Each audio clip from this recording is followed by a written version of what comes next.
Heather asked me on Instagram, can you replace a scoliosis fusion with artificial discs for restorative motion surgery?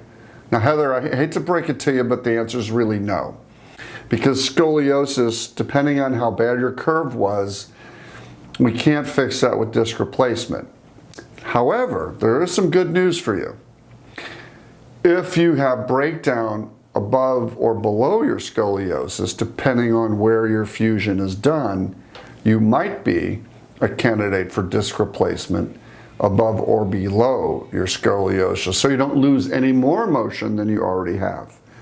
So there may be some other things we can do to keep you in motion, even if you've had a scoliosis fusion. However, we can't really reverse that at this time. We don't have the technology for that. Okay, I hope that helps you.